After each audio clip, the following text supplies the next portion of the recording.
sentido, la procedencia de los problemas que se encuentran, de que si son de la misma disciplina, si son elementos que vienen del exterior, es decir, lo que vayamos el caso de estudio o el problema que vayamos a estudiar, hay que empezar a construirlo en todo su sentido. Es decir, no hay temas cerrados en la historia, sino que cada persona que investiga una temática tiene que construir un problema, un nudo sobre el cual detecta que hay material interesante para poder opinar sobre eso a partir de la construcción de la información, la construcción de líneas de pensamiento crítico sobre la información que se ha construido y llegar a una serie de conclusiones. Ese camino, como decimos siempre, es un camino que se va construyendo, que se va tanteando y probando, se va haciendo metódicamente, de a poquito se va transformando en una metodología y que naturalmente se llega a un resultado, que ese resultado puede ser cierto o no ser cierto en realidad, pero lo que interesa es el procedimiento y la construcción de los problemas y los métodos para explicar esos problemas y lo que uno va aprendiendo en ese camino. Digamos, es una condición de aprendizaje mucho más importante que la veracidad o no del final del resultado. Eso es lo que Tafuri menciona en sus libros del rompecabezas, ¿no? Usa la frase de otros pensadores, del rompecabezas, que eso está en el cuaderno, cuando lo ponemos siempre. La investigación histórica es un rompecabezas del cual no sabemos la figura final, sino que tenemos las piezas, algunas de las piezas, porque son las piezas que nosotros conseguimos y después las que nosotros seleccionamos de las que conseguimos, para armar una figura que no la conocemos, pero que lo importante es el procedimiento de ir probando pieza con pieza, a ver si encajan, si dan algún resultado, si dan una pequeña figura, que después nos ayudará a construir una figura mayor que veremos al final cómo es. Entonces, también hay una cuestión de un método que nos dirige hacia un camino, más o menos cierto, pero también hay una incertidumbre en cuanto al resultado al cual vamos a llegar, pero lo que sí tenemos que tener claro es que lo más importante es detectar un problema, detectar un punto de interés sobre el cual trabajar y ahí profundizar y meterse a fondo con esa temática. Esto que parece así muy metodológico y explicado muy duramente, no es más ni menos lo que hacemos en los exámenes, cuando les damos un tema que no es algo que está perfectamente organizado en un libro, sino que ustedes tienen que empezar a ver de eso, que es una combinación de temas, como hay parte de información que viene de un lado, hay parte de información que viene del otro, entonces ustedes tienen que proponer cómo se resuelve ese tema y desarrollarlo. Eso, el trabajo práctico es un ensayo de lo que es la mecánica habitual de los exámenes, que no es nada difícil. Lo que sí, en la práctica, en la investigación acá en la práctica, tenemos mucho más tiempo y posibilidades de profundizar más que en un momento del examen. Entonces es más rico para poder trabajar con el problema. Entonces, en este camino, a ir viendo las cuestiones como problemas y haciendo lecturas, vamos a hacer la clase que viene un ejercicio en clase, otra vez sobre una película, ¿no? Pero más allá de la película que ustedes hicieron un cierto nivel de análisis, ahora vamos a hacer como un segundo nivel más profundo de distintos temas, de arrancar un poco de dónde vienen los temas, cuáles cuestiones se meten dentro de la película y con eso vamos a trabajar un poco en la clase siguiente. Ustedes van a tener que venir con la película vista y con algunas cosas punteadas como para empezar acá a desarrollar y empezar a profundizar la información que tienen o las conjeturas que van estableciendo y detectando algún punto sobre el cual a ustedes les parece significativo desarrollar algo sobre esa película, ¿no? Se trata no de decir, bueno, esta película tiene estos temas, sino decir, tiene todo esto, pero acá hay una temática que nos parece singular, que es interesante desarrollar, que estaría bueno empezar a ampliar. Y a partir de ese disparador que es la película aparece un tema que se empieza a construir. Esa sería la diferencia con la primera película que ustedes vieron y analizaron en la primera clase. Entonces, hoy, a manera de ejemplo de este tipo de cuestiones, yo le voy a fomentar una película que ustedes en general, la mayoría seguro que no la vieron, pero otros sí. Pero acá lo importante no es si la vieron o no la vieron, después la irán a ver para ver si de todas las pavadas que yo digo son ciertas o no, o les mentí descaradamente. Pero me interesa contar una película a través de los temas que tiene la película y no contar la película en sí misma, ¿no? La película es una amante, una serie, acá no están todas, pero de Wim Wenders, el director alemán de posguerra, desde la posguerra para acá, de los años 50, ya empieza a hacer algunos cortos. Fue casi lanzado al estrellato con las Alas del Deseo, quizás en los años 80, la primera película sobre la Berlín dividida, Berlín este y oeste, con el muro dentro de ella. Después tiene El amigo americano, otras películas también que fueron bastante conocidas, Hammer, París, Texas, que creo que se cumplen ahora en Cannes, festejaron los 30 años, ¿no?, de París, Texas. Una película que generó de alguna manera esa idea de lo que él llama la road movie, la película del viaje o del movimiento, de la carretera, ¿no? Una película que tiene que ver no con las situaciones estáticas, sino con las dimensiones de moverse en un territorio, en distintos espacios y en distintos contextos. Bueno, Hasta el fin del mundo, que es una película que después se la copió, me parece, Suriela o algo así, ¿no? El que tiene el casco para que vean los ciegos, ¿no? La máquina para que vean los ciegos, así que lo han copiado en las películas. Y por ahí en una parte verde está la Historia de Lisboa, que es la que vamos a ver. Después acá hay unas cuantas, 10 películas más. Hizo unos cortos hace unos años para la Bienal de Venecia, es un corto sobre Peter Zumthor trabajando, y ahora hizo con otros 6 autores, entre ellos Robert Redford, directores, hicieron lo que se llaman las catedrales de la cultura, de las cuales sale la Filarmónica de Berlín, de Sharon, sale el Centro Pompidou, Redford hace el Laboratorio Sol de Louis Kahn. Es decir, cada autor, cada cineasta habla de una obra. Y bueno, entonces esto marca de alguna manera el acercamiento que tiene Wenders con la arquitectura, con la ciudad. Entonces hay un tema que no es una película más, sino que hay una temática que está directamente ligada con problemas que hacen al mundo de la cultura, en términos que nosotros nos manejamos, del espacio, del tiempo, del contexto, de todo lo que hace al ambiente en el cual la obra de arquitectura intenta responder a su desarrollo. Esta película, Historia de Lisboa, es una... Si uno quiere contar el argumento, me parece que no sirve contarlo a través del argumento. Si quiere, le cuento linealmente. Es un especialista de sonido que lo llama un director que es alemán, que está filmando en Lisboa, que necesita que vaya para construir la parte de sonido de la película. Y cuando llega el personaje sonidista no encuentra por ningún lado al director, de alguna manera empieza a buscar al director, pero también empieza a encontrar la ciudad y se difunde un poco esa búsqueda hasta que al final se encuentran y se habla de algunas cuestiones sobre el cine. Es decir, si uno le quiere contar por el argumento no sirve para nada, uno no puede. ¿Qué tiene interesante? Uno que va para otro lado, busca a alguien que no lo encuentra y al final se encuentra. Bueno, pero en el medio de todo esto hay muchos temas que van hablando del momento histórico de la película, de la ciudad en que se está hablando, de lo que es la cultura de esa ciudad, la cultura portuguesa. Ahí tenemos acá un representante, puede hablar un poquito.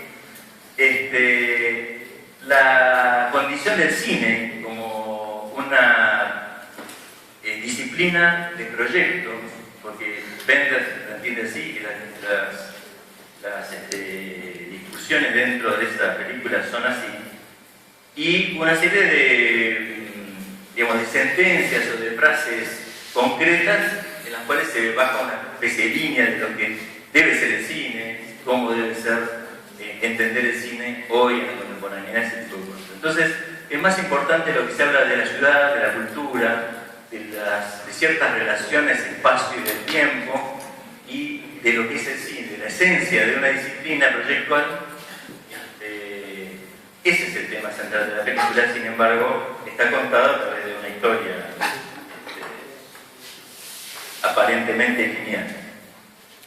Entonces, la película más o menos, yo voy pasando como fotogramas que están cronológicamente secuenciados en la película, ¿no? Tiene muchos datos dentro de la película para empezar a mirar, ¿no? Por ejemplo, empieza con mirar el piso donde llegó el correo y las cartas por abajo de la puerta, y en eso hay una postal que va a ser el tema sobre el cual después se habla, una carta postal. Pero también fíjense que hay un diario que es Chavo Federico Fellini, director de cine italiano, que murió en esos días. Entonces ya hay un dato de que una especie de homenaje a Fellini o una referencia en cuanto a que esta película algo va a tener que ver con lo que hizo Fellini. Y por otro lado una revista tirada que dice, en alemán dice, mirar, ¿qué cosa es? O ¿qué cosa es mirar? ¿No? ¿Qué cosa es? Bueno, eso es como un dato de entrada. Entonces, tres datos: una postal, un homenaje a Fellini y qué cosa, de qué se trata, ¿no? La postal tiene esto, ¿no? Esta es la postal que recibe el señor Winter, que es siempre generalmente en las películas de Wenders es un personaje que se llama Winter, que es el invierno, ¿no? Winter recibe la postal y le dice, necesito tu ayuda. Acá hay una serie de claves, que ahora no me acuerdo bien los datos, pero si lo buscan lo van a encontrar. MOSI, ese tiene que ver con alguna sigla de algo de cine, y el SOS, bueno, mezcla esas ideas de socorro con alguna abreviatura de tema técnico del cine. Bueno, venga a Lisboa con todo lo que se necesita para trabajar. Lo filma Fritz, que es el director de la película. También marca, fíjense que más allá de lo que dice, por eso digo, una cosa es el texto o el argumento lineal y otra cosa son las cosas que aparecen en los postaditos y empiezan a dar. La misma postal habla de no fax, arriba no me acuerdo qué dice, no fono, no por teléfono, no por fax, escriba, ¿no? Es como un llamado en la época que se empieza a desplegar el correo electrónico, el fax y todo eso, volver a un llamado a lo personal, al contacto personal, mandando la carta, lo material, digamos, el soporte material de la comunicación. Y bueno, la firma y lo cuanto, también si uno, yo no me pude dar cuenta quién es que está ahí, pero si uno empieza a mirar quién era el de la estampilla, por ahí es Cortázar, qué sé yo. Puede haber un dato más. Entonces, esta imagen de la postal habla de cómo es la película. La película tiene un mensaje directo, pero hay un montón de cosas de temas que están alrededor que le interesan al director que estén presentes. Las películas de Wenders, sobre todo las que van a ver ustedes y las salas del deseo, hablan mucho de la relación entre las personas, la importancia que él le da a la persona como individuo, más allá de vivir en comunidad y vivir en una sociedad de masas. Quiere como que recuperar el valor de la personalidad de cada uno de los que viven en el planeta. Wenders tiene como un trauma en ese sentido, y eso se ve en eso de, bueno, escribir directamente, mandarle una carta en papel. Bueno, esto sigue de una manera que todo esto está en Frankfurt, comienza en Frankfurt, y hay todo un tema de el viaje hacia Lisboa. Ese viaje que también tiene, la película tiene incluso hasta escenas que uno puede notar como cómicas, que también uno puede verlas que son reverencias a las películas, a las primeras películas del cine, como las de Buster Keaton, o Harold Lloyd, o Charles Chaplin, donde el cine comienza también con una gran discusión a partir de cierta condición del humor en el cine. En ese viaje van a haber situaciones de ese tipo, pero acá el viaje interesa por varias cosas. Uno puede decir que el viaje tiene que ver con la road movie, la película esa del camino, ¿no? La manera de enfrentar un cine que tiene que ver con un espacio, con trayectos, con tiempos, con situaciones contextuales diferentes y con el problema de la continuidad también. No es que saltan de una ciudad a otra, sino que hay una continuidad, una transformación de una persona que se va transformando en el espacio para hacerse en cada contexto diferente. Ustedes lo que ven ahí, por ejemplo, se ve un momento que un auto pasa un peaje y pasa de largo sin parar. Eso es una señal que está hablando Wenders. El tipo está yendo desde Alemania a Portugal, es decir, está pasando por Francia y por España, en el medio para llegar a Portugal, y va pasando los peajes sin parar. Eso está hablando de que en ese momento, se construyó la eurozona. Es decir, Europa pasó a ser un único país conformado por 25 países y no hay fronteras. Entonces ahí quedaron los vestigios de esas puertas de aduana que había antes y que ahora ya no están más. Y eso se va notando como la fluidez del territorio se va dando de un país a otro. ¿Cómo se da cuenta el personaje de Winter de que va cambiando de país? Por la radio, porque va escuchando radio y en un momento en la radio alemana se va achicando, se hace ruido y aparece la radio francesa y así aparece la española y después aparece la portuguesa. Mientras él con un cassette va estudiando también portugués en el camino, que es bastante interesante, un alemán hablando portugués, como decía. Entonces hay todo un tema del camino y en ese camino, en las partes también cómicas, este personaje además anda con una pata enyesada, con lo cual ya lleva una condición de moverse y todo lo que le pasa en el camino es una dificultad más. Pero estas tomas así de ir cerrando la toma en un círculo, es como en las películas antiguas, ¿no? del inicio del cine, y también hace homenaje a estas que decíamos, películas que también tenían que ver con el humor de alguna manera. Entonces esa parte es como la parte del trayecto y la road movie. Después él llega a Lisboa, encuentra el lugar donde está la casa de Federico, el director, donde están sus cosas de trabajo, pero no hay nadie, está deshabitada. Pero ahí empieza a mostrar lo que es la casa portuguesa, empieza a mostrar perfectamente cómo está construido ese barrio, que es el barrio de Alfama, uno de los barrios más antiguos de Lisboa, digo, antiguo en lo posible después del terremoto de 1600 y pico, donde hay una tipología arquitectónica específica donde se repite constantemente, es como una especie de casa de renta. Y ustedes pueden ver ahí datos de que lo que es portugués, el azulejo, por ejemplo, que está en todas las paredes constantemente, empieza a mostrarse, pero muy decididamente. Entonces hay un tema de la casa y la ciudad. Hay una relación bastante interesante, como en un momento, cuando llega a Lisboa casi no se ve la ciudad, se ve muy poquito. Y de entrada está en la casa de Winter, y recorre mucho tiempo la casa y hay una cantidad de metros de película que pasa dentro de la casa, va a otro departamento, va a la puerta, es decir, se mueve dentro de un ambiente y después va a la ciudad. Ahí uno podría hacer, y yo ahí me aventuro a conjeturas, ustedes han oído hablar en otros textos del Tintín, por ejemplo, de la casa, el barrio, la ciudad, las relaciones, todas esas cosas que uno puede empezar a ver si Wenders está en sintonía con eso o está hablando de otra manera de pensar la casa y la ciudad, ¿no? Otras cosas que se encuentran también son los objetos. Empieza a mostrar, hace también como un muestreo, como no está, la casa está vacía, lo que están son los objetos. Los objetos son los objetos del director de cine para filmar, para hacer los montajes, empalmar, es decir, está toda la maquinaria. De alguna manera también revisa las herramientas, ¿no? del cineasta, las herramientas de proyecto.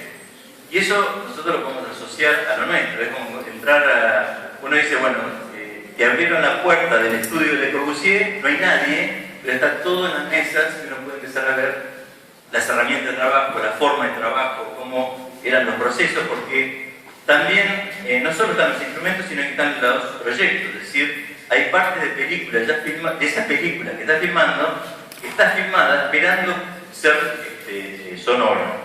ponerle sonido. Y este personaje es el encargado de ponerle sonido a eso.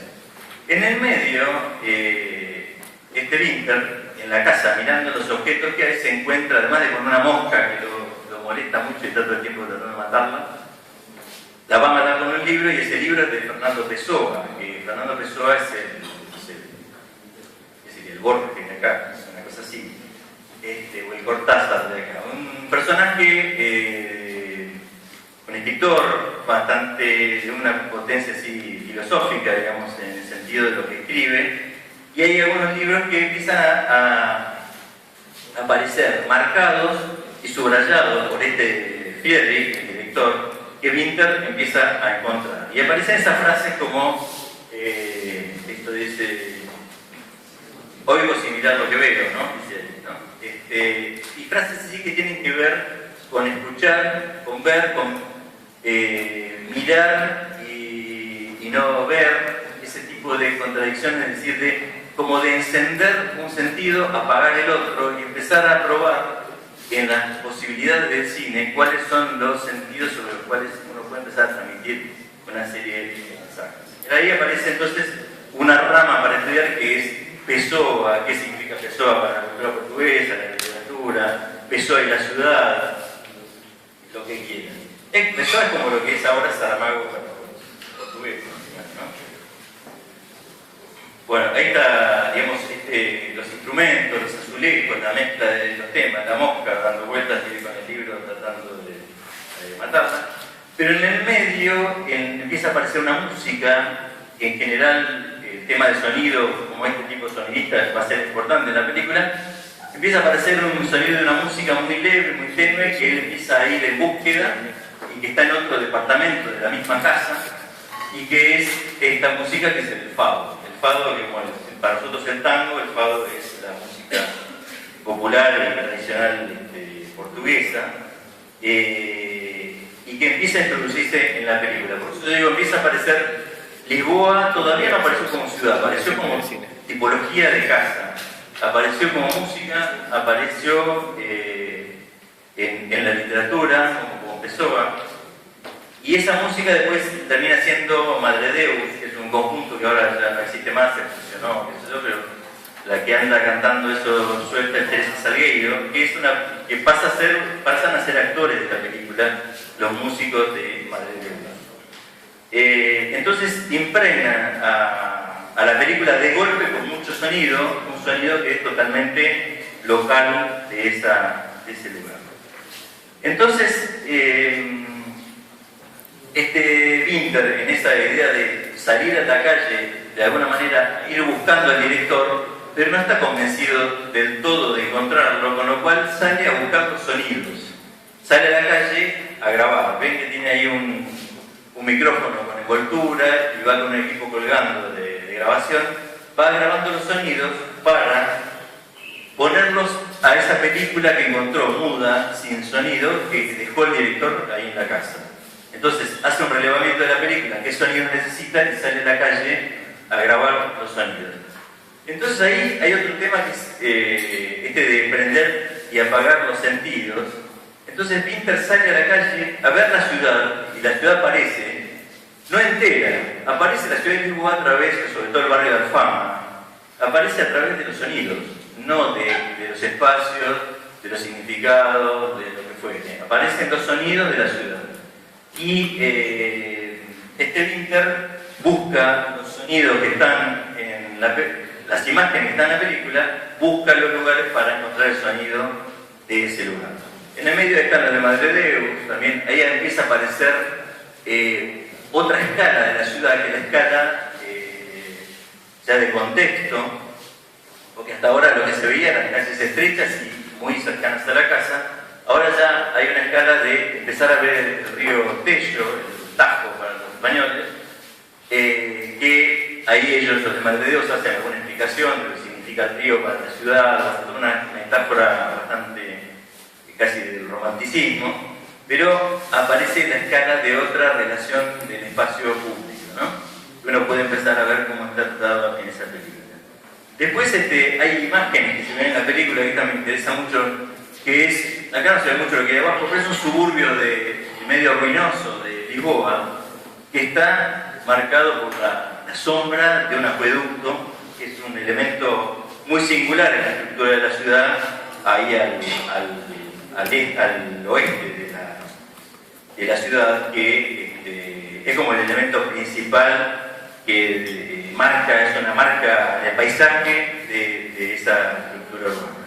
Entonces, como eso no aparece como objeto, casi nunca aparece entero, sino que aparece primero la sombra, y después aparecen algunos protagonistas parados ahí arriba, pero no aparece la figura completa.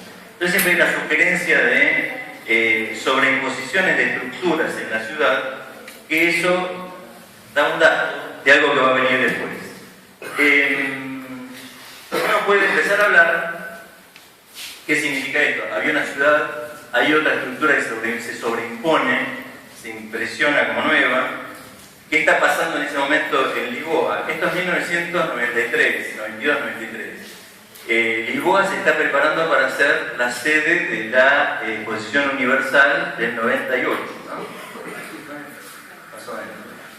Entonces, en Lisboa lo que está pasando es la construcción de una nueva ciudad. Por sobre la ciudad histórica aparece una ciudad moderna. La ciudad que va a tener el puente de Calatrava, la estación de trenes de Calatrava, el super shopping, los super edificios internacionales de negocios, el Oceanarium, todo lo que en Barcelona hicieron para las Olimpiadas en la parte de la renovación del puerto, aparece en una forma ya más moderna, más renovada en Lisboa. Entonces aparece una ciudad nueva. Entonces uno puede empezar a ver esa idea de que había una ciudad, hay otra que se sobrepone, y ahora estamos en el proceso de mostrar una ciudad que nunca más va a ser así, que ya va a aparecer la nueva ciudad moderna, que de alguna manera va a contaminar esa ciudad vieja y que no va a ser nunca más la misma de siempre. Entonces esos temas están naturalmente presentes en esa cuestión. Después este fotograma habla de la trama lineal, es decir, sigue buscando al director y va preguntando a cada uno que se encuentra si lo conoce. Todo le dice que sí, lo estafan, todo. Finalmente no se lo encuentra naturalmente. Acá se ve, uno puede ver lo que está así en blanco y negro, es la película que filmó el director. Por ejemplo, en este caso, que está esto en la película y Winter sale a buscar al afilador de cuchillos a ver si lo encuentra para filmar el ruido de la flautita o el ruido de la piedra contra la hoja y entonces armar el sonido para esa parte. Esto es una especie de búsqueda de los sonidos dentro de la estructura de la ciudad. En la mitad de eso, ve que en la película aparece un personaje que es Manuel de Oliveira. Manuel de Oliveira es un director de cine muy importante, quizás el más importante de Portugal. Entonces es el Pessoa de la literatura en el cine. Entonces vende nuevamente referencia al principal productor de la cultura cinematográfica portuguesa. Como aparece en la película, Winter lo busca para que Pessoa empiece a hablar y grabar los sonidos de de Oliveira. Y ahí Oliveira empieza con una serie de temas que después al final vamos a ver un poco las frases que dice. Pero también aporta a la poética esta de Pessoa, pero aporta también a qué es el cine, qué es esta disciplina proyectual que estamos hablando y cómo debe ser, cómo se debe tratar.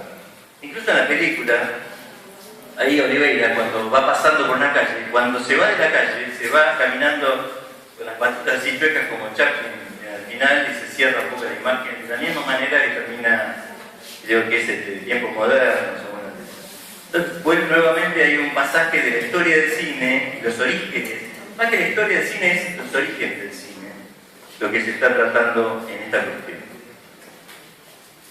En un momento, en la búsqueda de los sonidos y preguntando por dónde puede estar este tal Federico, el director, aparte de que él se va encontrando con unos chicos que lo acompañan, chicos que estaban en relación con el director y que, bueno, una relación enigmática, pero bueno, eso para hablar de una película. Él empieza a encontrar lugares en la ciudad que hay cámaras filmadoras que están filmando, que están fijas, puestas solas. Esta está en un basurero. En un basurero en un parque empieza a encontrar una cámara. Unas cámaras que son como descartables, que usaba este director Jerry. ¿Y eso qué es? El director está tratando de encontrar la manera de filmar la ciudad. Ya filmó esta película tipo muda, en blanco y negro. Intentó volver al origen del cine en el origen más previsible. Es decir, le saco el color, voy al blanco y negro, primero la hago muda, después veo si le pongo el sonido, lo llamo al del sonido para que haga un sonido de otra manera. Se está proyectando cómo hacer esa película para que sea una película de una manera original. Y entonces ahora está investigando o buscando cómo filmar de una manera casi automática. Es decir, filmar cine sin director. Es decir, el director coloca cámaras en un lugar, que ahora sería más corriente que el tema de cámaras de seguridad, pero coloca cámaras en el espacio y después un día junta todo el material que se filmó y que en realidad nadie vio. Es decir, se filmó y nadie lo vio. Cosa que ahí sí hay un punto en el cual se hace una creación en la disciplina del cine. Generalmente el director de cine ve lo que se filma. Acá se está planteando, bueno, se puede filmar sin ver. Y es un poco lo que decía, se puede ver sin mirar, decía Pessoa. Bueno, hay toda una relación de Pessoa con esto en la condición del cine. Yo no sé si se entiende lo que estoy hablando. Bueno, en un momento, mientras el tipo está tomando un café, pasa el director y ustedes lo ven ahí que pasa con una cosa colgada, se cruzan. ¿Y qué está haciendo? También en la espalda lleva una cámara. Es una cámara donde va filmando y va filmando también por donde él va, pero lo que nunca vería al caminar. Entonces es el espacio, el mismo espacio, en el mismo desplazamiento, pero lo que el sujeto no ve, es decir, el director filma lo que no está viendo, no sabe lo que está pasando. Pero hay un camino que puede ser una road movie en otra escala y una manera de enfrentar la dirección de filmar algo. Ahora después lo vamos a ver por qué dicen eso. Y la película finalmente termina en un lugar como este, que ahí se empieza a mostrar otra idea de lo que es Lisboa, otros restos de la modernidad, de los programas de vivienda de los años 70, donde hay autos abandonados, y uno de estos autos abandonados también tenía una cámara automática, prendida. Y ahí termina un poco todo este asunto, bueno, discusiones entre el director y el sonidista sobre cómo debe ser el cine, qué es el cine, bueno, una serie de reflexiones que es cómo volver a pensar, en el caso nuestro, bueno, qué es la arquitectura, dónde nace la arquitectura, cuál es el origen de la arquitectura, cómo hacer algo nuevo en la arquitectura, bueno, todas las cosas bastante interesantes que hay en esta película, por lo menos uno que es arquitecto intenta ver esas cuestiones. El final de la película dice, bueno, no podemos volver a inventar todo de nuevo, hagamos lo que hacían los primeros, y salieron con la cámara antigua de 3 patitas de madera y la cámara cajón a filmar el movimiento arriba de los tranvías y todo como hacían grandes directores del inicio de la disciplina. Entonces hay un tema central de cuál es el valor del avance de la disciplina, si hay que volver atrás a los orígenes, si hay que ir creciendo gradualmente, si hay que volver a construir la disciplina desde cero. Bueno, hay toda una serie de temas bastante interesantes. Por supuesto, la película termina también en los títulos que corren con Thiago Federico, nuevamente la referencia a Federico Fellini, no a Federico, y la mosca que también anda dando vueltas por ahí todavía. Entonces, yo ahí ponía, más allá de la historia lineal narrada, aparecían estos temas, ¿no? Que la diosa Fellini. Eso en un tema de arquitectura, de proyecto,